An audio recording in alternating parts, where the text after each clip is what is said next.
The beats, the flow, the rhythm. All movement starts from the streets. Streets A&R Podcast. Mic check, mic check. Check. Are we recording? All right, cool. I know. We say the same things every time. That's how you get. We got to put that on our merch. That might be the first drop. Are we recording? Yeah, are we recording? Yeah. Man, we are in the building, man. Welcome to the Streets A&R Podcast. It's your host, Giddy Jicky with it. And unfortunately today, our other host, C, could not be here because she having them almost mommy problems. So y'all keep her in your prayers, and she doing well. We about to turn up tomorrow at her baby shower. Yeah. It's going down. But yeah, man, she couldn't be here, but we going to keep the party rocking, man. Today we have some special guests in the building. I'm gonna give my spiel on how I even know this guest or know of this guest. Two quick stories. First one happened in 2019. I was in Phoenix, Arizona for a conference, and I'm going out. Like anytime I go to a city, I like to see the scene, like who's doing what, where's they at. I'm downtown. I go into a club. I might be by myself. 'Cause I like to just move. I don't care. And I go in this club, and 2 to 3 minutes in here, I'm listening to the music like, who the fuck is DJing?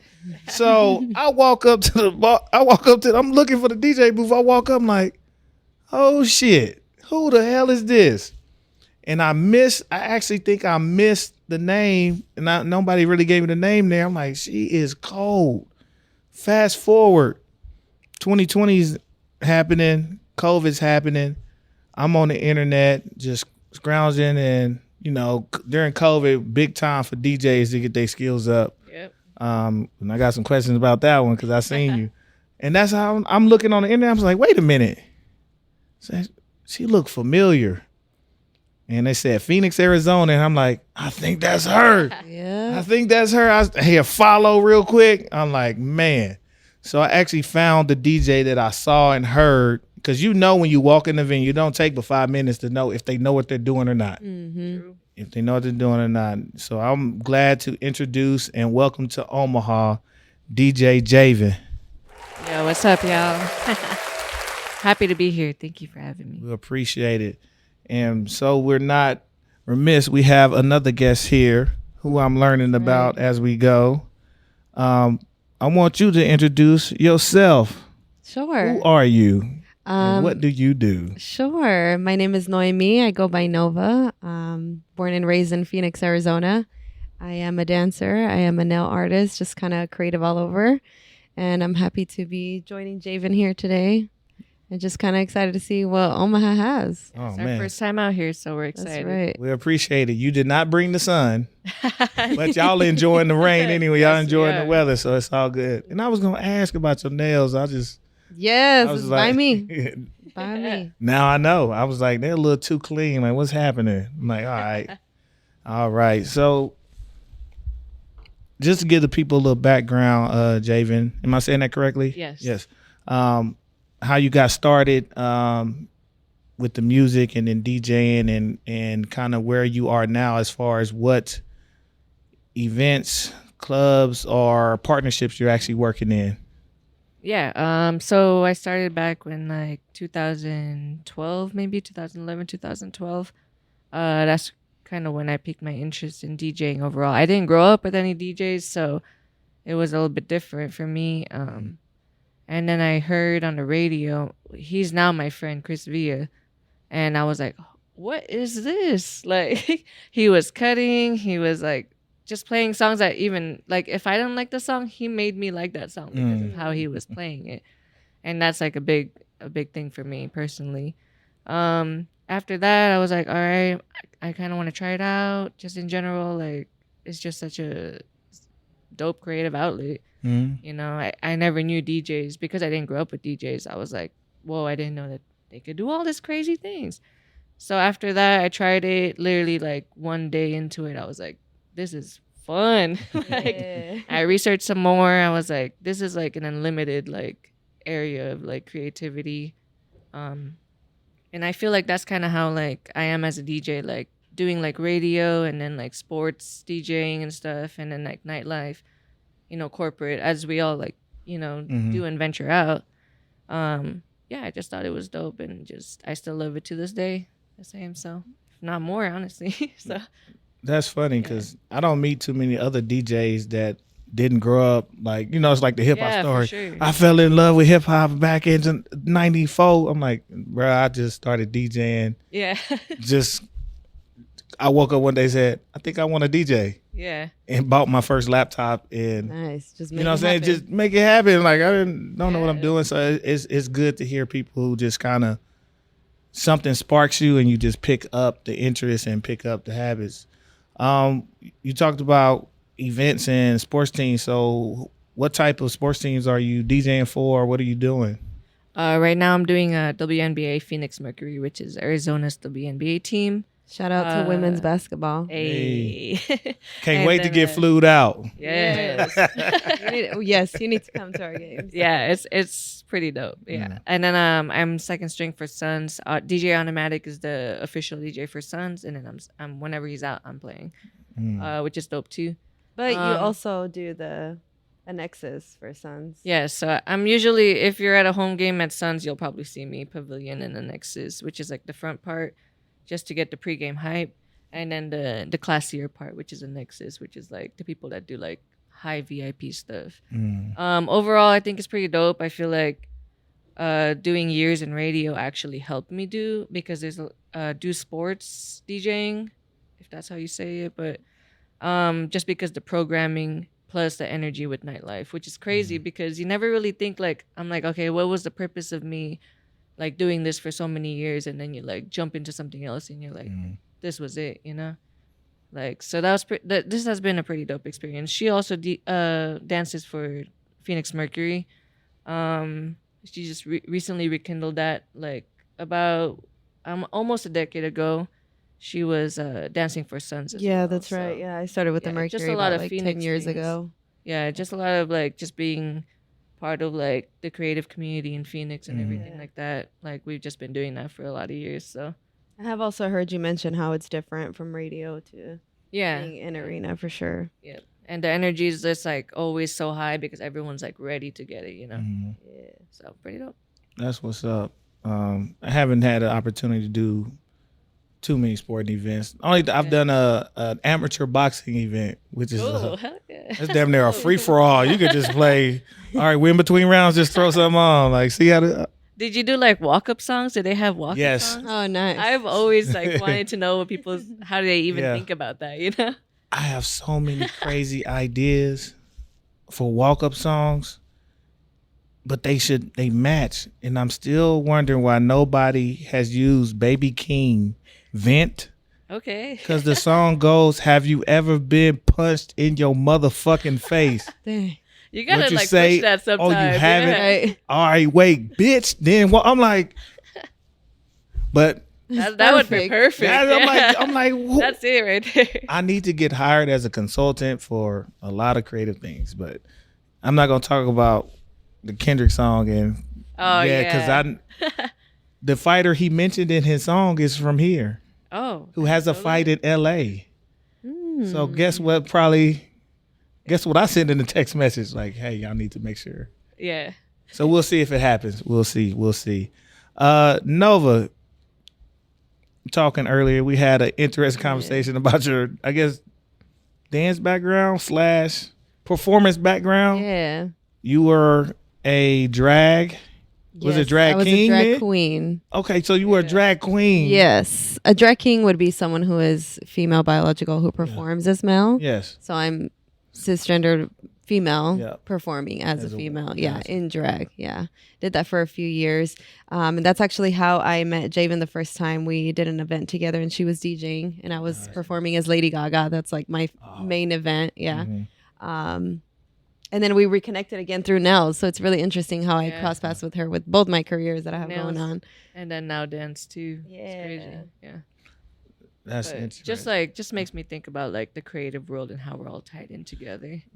Yeah. Very much so. The worlds always kind of mesh and collide at some point if you're being true to being a creative and not just being the status quo. Yep. I actually had to do it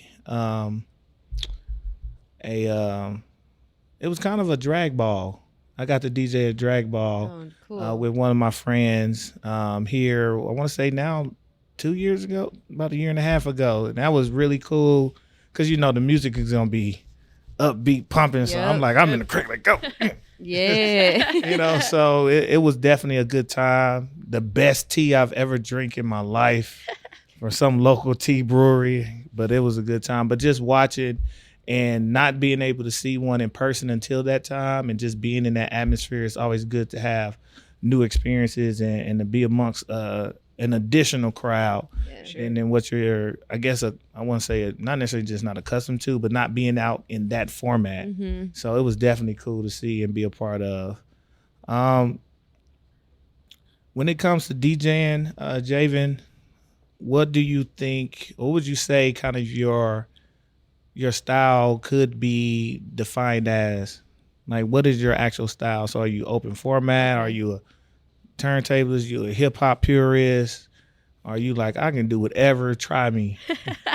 I would like to say that, yeah. Just in general, like my main influences is like 8-Track and Chris Villa, which both like can do turntablism, add that flavor into like literally any genre. Like yeah, pretty much hip hop, Latin, because Phoenix is a huge Latin base, and then also like house, just open format DJing, but adding that little flavor that makes it a little bit different, and just learning in general, like DJing wise, like what kind of perks people up in a sense. And I feel like if you do it right, then it's cool, So yeah, I guess as far as like labeling myself, I don't really have a label, but I would say like maybe open format with a background in turntablism. Yeah, I mean, yeah, I like to be diverse, and that's kind of like a personal preference, honestly, just because like even now, like doing like radio and then nightlife, corporate things like that, like I like to be diverse. Keeps me entertained personally, and just keep growing and learning and never being like stuck in one part. So yeah. What about you?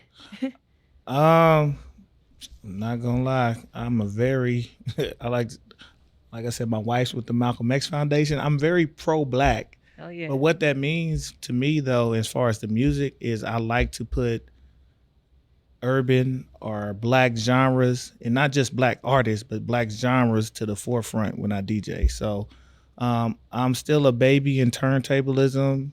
I'm better than anybody with a controller, but I'm still a baby in that, still growing in that. But I like to really put on events and DJ themed events. Cool. So, and it helps me build my crates and not get bored. Yeah. So I hate commercial clubs to a degree, because we definitely threw the best party last year during College World Series. We had a twerk party. The stories from that party was crazy. I'm going to see some videos soon. I hope somebody got some video, because we got a wild piece of footage, because we had a Sounds contestant wild. in the twerk competition who showed a little too much on that stage. And she definitely won. Well, we had a good time that night. As she should. We had a good time that night. But yeah, I really just try to all styles. Like I've had, I do my hip hop. I like to I'm a person I call myself a digital crate digger. So I don't like just finding the records that's just the radio edit. So I buy albums like on bought music alone, not in your crates, on your record pools. Bought music alone, I'm spending almost $1,500 a year to buying music and going through albums. Like I still listen to albums. So I find the best tracks on the album and I categorize them for what they would go good with. So I have an old school feel of, I want to play you something that you've never heard. That's how I like to DJ. But it's going to be fire. That makes such a big difference, yeah. Yeah, and so they're like, what is it? So everybody always come up to me, I found this song because of, so I'm like, all right, I'm doing my job. So that's kind of good, honestly. When that happens, you're like, just put people on good ass music. I better see you Shazam. Yeah. That's even a thing I want to do. I want to have a Shazam party. Hey man, Shazam, call me. But I want to try to play dope music and just see how many people are Shazamming records in the same spot. Yeah. So just educating too in general and everything. yeah, Putting them on, like, hell yeah. I'm really an advocate for artists and artistry. So Yeah. that's what I like to be. So that's just who I am as a person. That's who I've always been. That's how this podcast got created. Honestly, was me during COVID, not trying to be bored. So I was posting a song a day from a different artist That's awesome. every day except on Sundays. For I think I went 34 weeks straight. Damn, And- every day? And the only time I repeated artists was the week of an event, and we had my guy Mickey Fax. I had posted all his songs of that week, just the promo for that week. And some months, like some weeks or some months, I would have a theme. So when it was close to election time, I played a lot of meaningful records and things that meant something. And I was just putting music up, and they was like, "Bro, I found so much music just by you posting." And I called that series Streets A&R. So that's how That's the it's birth. grown into what it's grown into. And so, yeah, that's where I'm at now. Still doing my own events, burning down wherever. I'm trying to find new places. So that's what I like to do. I actually get to pop a cherry or two in our community for some venues coming up. Okay. Nice. So that's what I like to do. That's amazing. Speaking of COVID, when I started following you, I noticed you did what I was doing and took advantage of every free instructional turntablist class in the history. That was never a thing before then. Yeah. And I was following and I was like, yo, she is getting super nice. What was that time like in sharpening your skills, but also going through that time period, trying to figure out what do you do as a person that almost we're DJs. You need people to be in Yes. seats, and now we can't be around anybody. So Yeah. explain kind of how you got through that and kind of what came out of that. I mean, that was a trip for sure. That was when Twitch was like its biggest, right? For DJs. Every DJ was like, all right, we want to play, we want to keep the party going, but how do we do that with no people? And that's when Twitch happened. I did a few Twitch sets. It's tough. Like, I would like to do it again. It's just like it's a lot of technicality for one person. Like, I feel like you need like a team in a sense. But as far as like actually like the pandemic and everything, like it was tough mentally, man. Like there was a lot going on. Like you said, like the elections were also that time, and just like social media was at an all-time high because that's the only place we could connect that time. As far as DJ wise, well, we actually opened up businesses in Arizona with a limit. So their rule was like, don't make people dance, which was like so funny. Yeah, they're like, don't make people dance. Make sure that they're chilling, but like play whatever. But yeah, it gave us time to like sharpen our skills a little bit and like kind of explore like what we're gonna do next. You know, because at that time for me personally, I was like, well, what's gonna happen next? You know, like this can be a new era of like the way events are and everything. But for me personally, it was a lot of mental like things to go over. You know, a hurdle, and then yeah, just sharpening skills and doing what we can during that time. What I an like, unpredictable time. It's crazy. You like really have Very to get much. like creative. really trying to find like the way for you to make it in general, like in a sense of creativity as well. But you know, like we all lost our jobs at some point, so that was crazy too. Yeah, I was gonna ask, like, did you go get a 9 to 5 or you end up Dude. losing it? He was like, Okay. Well, actually, I tried a job for like I only lasted like 2 weeks max, and that was in a break. So like I worked for like 3 days, and then I used my PTO, and then I quit, and then I tried again. So that's about it. But luckily, because Arizona's like very open and we're like pro business and everything, like we opened up pretty well, and then it just spiraled after that. You know, within the rules, of course. right. Other than that, Did you guys have like the no dancing police? Yes, no dancing Yeah. police for sure. Yes, actually. I Yeah. saw that at my fraternity brother's wedding, and I went to Cleveland, and they were like, literally, they're playing. They was like, "Yo, we got restrictions. We can't have three." Yes. So we like, man, fuck that. So we Right. going. They like, no, we're shut it. I'm like, are y'all serious? So I said, so we can sit right next to each other and eat with no mask, but we can't dance with our mask. Make it make sense. Yes. My job's in public health, so I'll be like, make it make sense. Literally. But yeah, that's great. really how it was pretty much for like almost a year. So, but yeah, it was a crazy time. I learned a lot.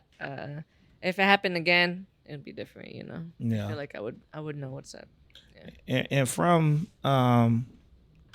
some of the sharpening standpoints, if I'm not mistaken, I don't know if it was. I think it was DMCs, right? Did you want regional or national? No, I actually would like to do DMCs one day, but Okay. because it's so heavily in turntablism, Mm-hmm. like I never put that amount of effort just because of just having a background in like trying to be like with the people too, plus turntablism.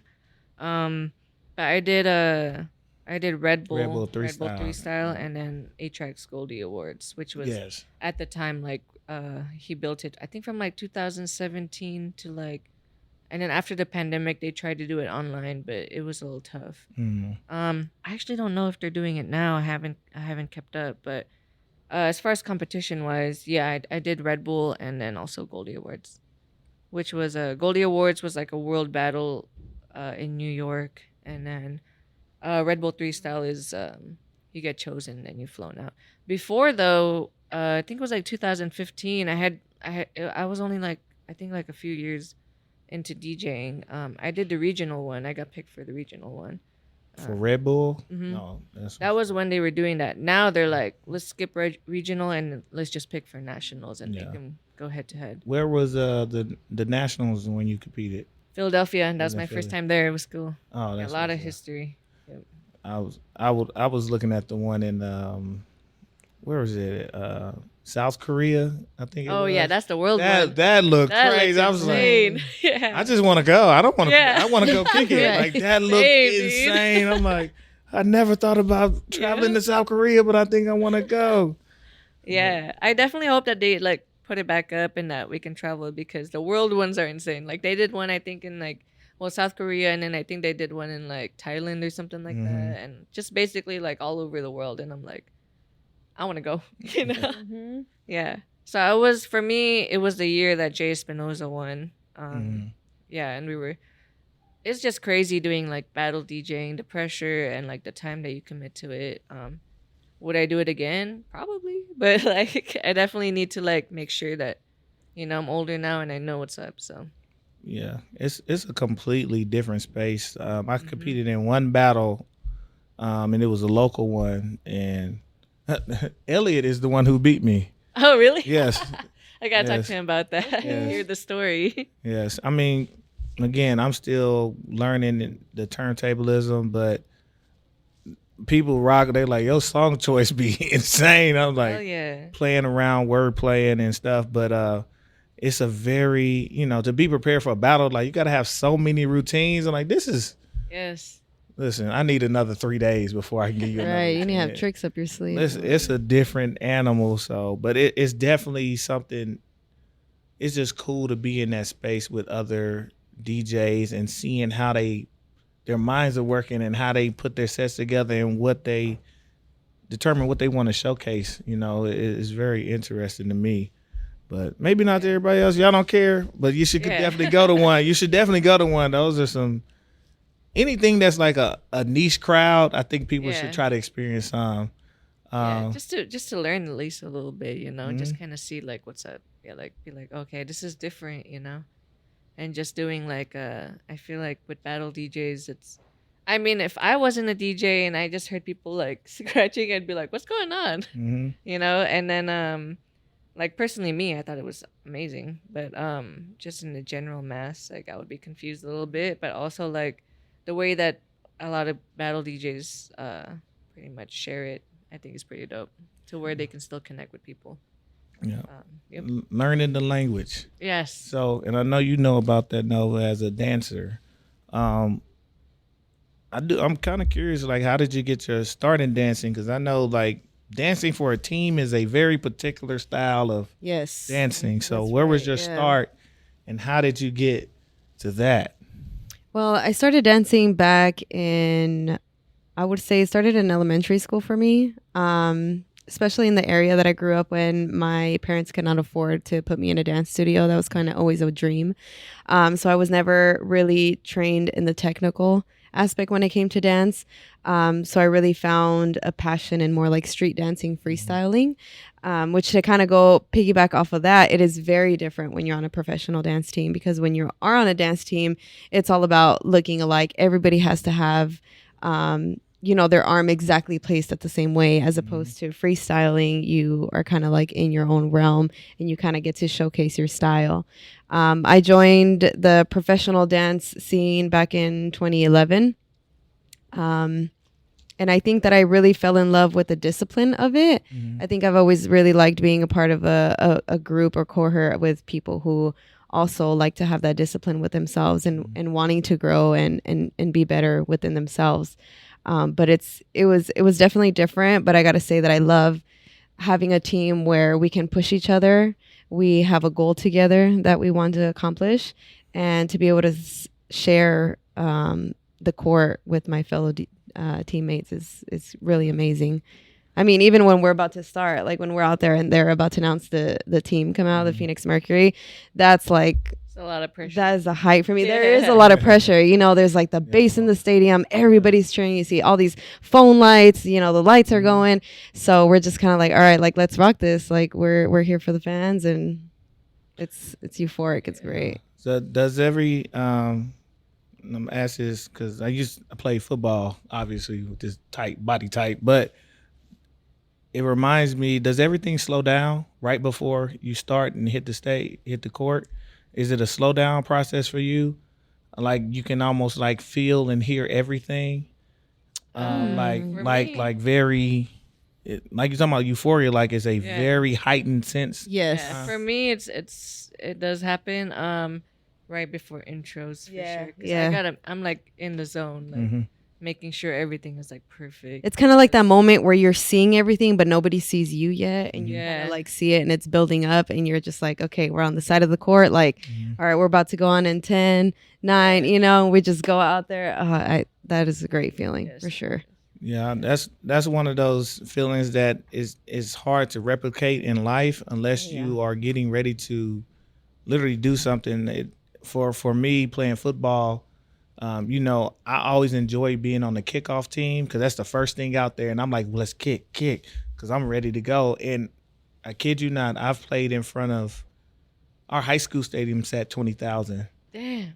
From Texas. So, and I played in front of 100,000, and to be for somehow everybody's screaming, and yet I can hear one singular person very clearly, and it's upon kickoff. It's the eeriest thing you see in the movies where all you hear is breathing. Yeah. And so like I'm running. Yeah. And then if I get that hit, it's literally like the world turns on, like pow, and like you hear everything. I'm like, this is insane. Like just echoing based off of whatever it is that you're doing. Like it is a very unique feeling, and I know like and that's adrenaline, that's heart rate, that's focus. Which I used to always say, like, oh, I feel so nervous. I think it was quite a few years that I would always think that way. But then I think this season I kind of rewired my brain to thinking like it's not nervousness, it's the adrenaline, and it's like excitement, exactly. Because when I kind of tell myself it's nervousness, and I may sabotage myself in certain times, but you kind of have to rewire that. Yeah, the first time I did a concert opening for like a bigger artist, it was like the Pitbull concert. That was my first time in an arena, and I was like, whew. Yeah. Like, and it was like one of those arenas where like the bottom and then the top, and it was just one side, so it was like, it's not even like a circle where you're like, okay, people are behind me. It's like here. Yeah. Right. They're all looking down at you. I think that was like, I was like, oh, I'm nervous. But even then, we've had conversations before where I've told Javin, like, I know I have a job to do when I'm with my team, but there are 18 of us. There are one of you, and that's very, very special. Especially dealing with equipment. Yes. And having someone in your ear, right? At the same so time, I have like one ear for myself and then one ear for the producer, the stage. Speaking of equipment, I've had many a shits go really bad. Oh yeah. Like computer stopped. As recent What a as nightmare. as Yeah, that's a recent nightmare as situation. recent as last year for I got called to substitute for a gig because a DJ got snowed in to do a ABBA. What kind of music was it? I'm blanking. Not house. Disco party. Yeah. I'm like, shit, I'll do it. Like, well, he can give you the music. He can do it on Tidal. And I hadn't even downloaded Tidal yet. I'm like, all right, I don't trust, because I'm like, I don't trust internet-based Yeah. streaming for DJing. I was right there too. Yeah. So I'm in the middle of the gig. I'm going through his play. First of all, I don't want to call, fuck him. I'm going to call him terrible selection of where it goes. Like, this is not a DJ. This is a playlist. Because Okay. it'd be 105, 73. So it was Oh, I all see. over the place. There was no, Yeah, I'm there's like, no flow. yeah. Yeah. So they give you the ingredients, but they didn't give you the rest. Yeah, but I'm looking at it like this is not how you cook. So I get in, I swear to God, I'm watching one of the songs and it's not downloading. I'm looking like, oh, it's getting to the end of this. Oh yeah. And then it just, internet, it shut yeah. off. Everybody, it's sold out. Boo! I said, No. we are having Oh technical my difficulties. gosh. I restarted my That's the computer worst. on stage, restarted. Luckily, I had a OG DJ who gave me a bunch of his crates. Because remember, I be in the urban styles. It's not even my main style. He gave me a bunch of crates. So I'm looking through his list. I'm digging in my folders. I'm like, oh, shit. I got everything on this list already. I get that. You know, all you got to do is just Pull start it it. up. Yep. Throw on Just stir Dancing it up. Queen, Yeah. and we back live. Boy, we got through that one. But I've had some Wow. bombs. When have you ever? They might have been early, but whenever you recall any of like your worst Yeah. bombing moment? Any DJ, anybody who performs anywhere that says they hasn't means they're either not good or they're lying. Right. Yeah. We've all had that. I feel like that's a huge learning step for sure. I mean, similar, like I've had power cut out where like the whole club is up and then like the whole power cuts out. Oh yeah, I think you said that recently happened at Valley Bar. Yeah, at right? Valley Bar it did happen. Well, that's understandable if everything cuts out, but when it looked I like know, it's your dude, fault, but Right. It still did though. Like it's so funny because anytime the music cuts out, everyone looks at Right. They're like dancing. yeah, they're like, Looking it's at the the DJ's DJ. fault. I'm like, it's dark, guys. Like, I don't control the lights.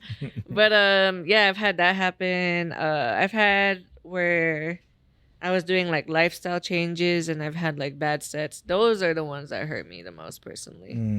Because I feel like just preparation and just myself. I mean, it's been a long time. That was like in my early years of DJing. And then just in general, like equipment stuff, like even at the Roosevelt John, remember the mixer had a poor trim, so I was like mixing one song and all of a sudden this song is like 10 times louder and then the people are like, yo, you fucked up my vibe. So yeah, so there's things like that, small things. I feel like the first like 10 to 20 minutes it's like making sure everything's set and good and feeling out the vibe. So but yeah, we've all had those bombing moments for sure. Like those are the moments that make you decide what you want to do moving forward. right? The moment that came to my mind is when we had our auditions last season and we were in our freestyle part of the audition so that the judges can kind of see like where you are. And the music had cut off. Javin was actually DJing our auditions. And we're like literally in the middle of it. Everybody's music. hyped. Yeah. Yes. And so luckily with dancers, like we're going to make it happen no matter what, right? So we're like start clapping. We're like, no music. Yeah, I remember that. And so Javin's like trying to figure it out.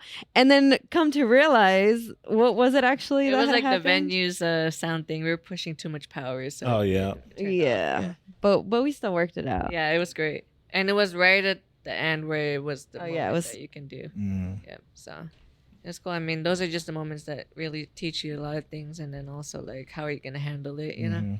And it works out. It works out. Yeah. Do you sweat when it happens? I just start sweating. Nah. I get frustrated. I start Child, and do the stare of death in the computer. You be like, I like mean, not there's- making there's any eye some contact, but level- you can see all these eyes. Yeah, staring at you. There's some level where I'm like, as soon as it happens, I go into like the mode now where I'm like, I don't even care what happened. I want to make sure like where it's coming from, how to fix it, and that's it. Yeah, I'm at that place now where I'm like, as soon as I hear something off, I'm like, where is it coming from and how do I fix it? Gotcha. Before I would be like, what happened and stuff and all that. Now I'm like, I don't care what happened. Let's fix it. Right. So it's a little bit quicker. Yeah. But yeah, just preparation and stuff. I mean, we honestly can't really be prepared for that. It just happens. So Yeah. Yeah. Just be what they say. Just be able to adjust. Yep. Adaptability is probably the key thing in any art field in the history of known a man. One of my last questions. So you do all these different styles of events. What do you say like is kind of like your favorite to where you truly feel like you can just be you in that space? Like what type of event or venue or crowd like that lets you like, you know what, I get to be in my motherfucking bag, like, and you free, you know, like what type of place is that? I feel like that's how it was with New Year's when we did it. Huge crowds, people. I mean, recently I've been trying to like jump into different pockets. There's a new generation, at least in our city, like Roosevelt John and stuff, where they're really pushing boundaries of like different music. Roosevelt John is an event. Yeah, it's my friend Joey's event, and Natasha Castles. Shout out Natasha Castles and Joey T. And they're throwing like these events that are like, we're doing things that are not normal for the city, which I feel like is like very important in progression. But I'm trying to get into like those pockets and trying different events. What about it was it that you felt like was more you? That I could play a little bit different things, like doing things like nightlife and radio and things. You end up repeating like songs and things like that. Like the vibe is still there, but well, if you play something that's yes. As if you play something too off, are they gonna respond? Not as much. But I feel like with that party, they were like cool with it, you know. So I would say like intimate, open-minded parties like that, and then also huge crowds. Just because, I mean, even if I play things that I've played like 100 times, we'll make the energy to that level, and that makes me feel good. And when I feel like when they're at that energy, they're open to like a lot more stuff too. What about you? I'm not gonna lie, some of my favorite sets would be like at an art gallery. Okay, yeah. Because now I get to play all the weird shit I really listen to. I'm like, man, I'm throwing on Hiatus Coyote right now. And like, and it's gonna vibe. Or I get in my super eclectic neo soul bag. When I get in that type of bag, like I get free, and then I start flowing. And honestly, part of why I do my own events, because I truly try to stay as close to myself with this, because I treat it more so as me as an artist and not just an instrument for y'all to hear me. So I'm not gonna lie, I'm the DJ, but like I'm playing for me. Yeah. Like what you say in drumline, like I ain't throwing for you, I was throwing for A&T. I'm doing this for me for the most part, but I also understand like I want to make y'all have a good time when I'm in front of you, but I also have a mission to put these artists who deserve to be heard on. For sure. And I also have a mission to let you know that I have my own style. And I used to tell people something very simple. I said, I can do what you can do, but you can't do what I do. Yeah. And so that's really it, honestly. Like, yeah. So it's always fun, especially when you try your tricks and you throw your flares in and you give them a song that you love, or and you know they don't know it, and they look at you and they're like, and you're like, I got one. You only need one. Because after that one, your night goes incredible once you find that one. So, you know, that's really what I look for as far as the spaces. I love the spaces where I have no bounds for real. I'm not bound to a certain type of vibe. I'm not bound to the nightlife. I'm like, Lord, I don't want to play this trash ass music right now. This sucks. Let me play this though. And let me play you some more. The twerk party was so live. I was in the underground bag going crazy. Okay, after this podcast, I have to look something up about the twerk party. I'm going to see if I DJ'd that with another DJ here, Scotty Pigeon. And I had one part of it. I looked at him. He was getting, I said, nigga, go. He was like, because it was at that time, like, all right, we ain't got too much. Turn it up. For real. Oh, my gosh. 12. We was at a music venue that usually holds about 800, but they open up the outside too. So you talking 1,300 people, like for a twerk party. Like it was no pop, nothing. It was the other pop that ass. Right. So, so it was cool. It was definitely That's 2,700 booty cheeks. Listen, just left and right, boy. I was like, woo, woo. It was a good time. I think I might have some clips on my computer. I'm gonna see if I can pull them up. Some very few clips. But I didn't get too much. I guess we definitely forgot to ask, why are you here in Omaha, Nebraska, sitting here with me? Of course, we are here for the Mula Block Party. Yeah.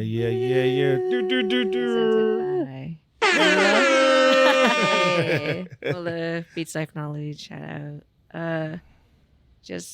It's gonna be lit for sure. I'm excited. Mm-hmm. I'm really excited. Yep. And Who was it that you said that reached out to you?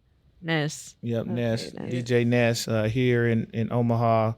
And it was, so I'm gonna just tell you the truth. The reason you're here is because I said He did tell me that. He did tell me that. we were trying to figure out who we could bring. I'm like, we're gonna go get Javin. Like, all right. He did tell me that. Yep. Thank you. And no problem. I'm excited. And we have an all women's lineup. Yes, that's awesome. And I'm excited to see all of you ladies tear down the stage. I think being in a place like Omaha, it's going to be very refreshing to see and extremely surprising and refreshing once they hear you get going. And everybody's in for a treat on that one. Yeah. I know this is going to come out later, but I hope you go win see it because it's going to be one of those. Definitely. Yeah. So before we get out of here, Javin, one quick question, and then we're going to get up out of here. As far as your DJing and activities, what is a event or place that you have on your bucket list that you want to do? Oh, I would like to one day DJ at my homeland, the Philippines. Manila, okay. Philippines, and Japan, maybe. I mean, their DJs out there are insane. Mm-hmm. They're like, anyway. But those places, I would say DJing in my motherland would be great for me. That's hard. Personally. Where would you want to dance? That's a good question. What type of event too? I think it'd be really cool to backup dance for someone who is pretty well known. I don't have a particular artist in mind. I've done a lot of backup dancing for drag queens back home, which I think is really cool. But if I could, too, Minnie. yes, Yeah. Minnie, yes, shout out to Minnie. But something on a bigger scale, I think that would be cool.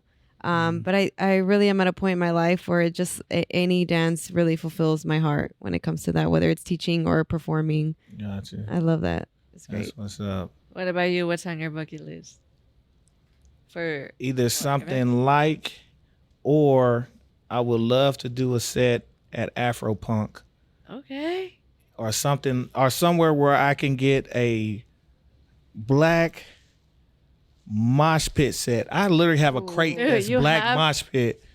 You And have it's- next time you come to Phoenix, hit me up because Listen, there's a lot of new events coming up and it's there. I'm like, I need 20 minutes. I hope y'all have stretched. I'm literally gonna set it up like before we get started. Let's get some water. Yep. Let's breathe. Let's stretch. No, I'll be up there And in the we front. go Like, all right, lead y'all. it. We got They gonna be right like, arm. We're gonna have a few little breaks, but I'm like, I have music I put anytime I hear a wild ass beats, and it's not all rock music. A lot of hip hop now has blended with that genre anyways. yeah. But I'm like, I got some crazy shit. I'm gonna get you some of my crates and be like, would just love like that. throw this over there. But that's something I just want to do, and I want to just go ape shit and mess around, start crumping on stage or something. I'm gonna be doing crazy. So that's my one. So yeah. So all right, we finna get out of here. Javin, where can the people find you at? Yes, everything's at DJ Javin, DJ Javin. Thank you for having us. No problem. We appreciate it. What Excited. platforms? Instagram, literally everything. Instagram, Twitter. You can check out my mixes, djjavin.com. Mixcloud, SoundCloud. I try to make sure that it's all like Gotcha. easy to find as much as possible. So, yeah. And Nova? All right, for me, as far as my dance side, you can find me on Instagram at dancing_Nova. As far as my nail career goes, you can follow me on Nova's Beauty Room or Stash House AZ. Shout out to them. Got you. We definitely appreciate y'all having you here. Can't wait for tomorrow evening. Tomorrow is a jam-packed ass day. Which we saw the We're ready. space today. We got to see the before, the calm before the storm. We're ready. It's gonna be lit. Yeah, it's definitely gonna be a good time.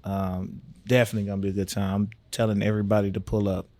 So you'll get to meet my our co-host, and probably her whole family will probably be there. So we're gonna get to it. But we appreciate y'all. Make sure y'all follow us at Streets A&R. That's Streets A&R. We're on everything but Apple.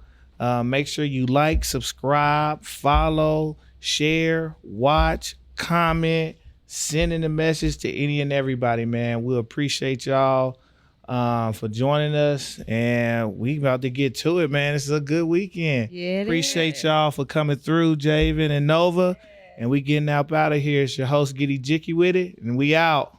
Peace. The beats, the flow, the rhythm. All movement starts from the streets. Streets A&R Podcast.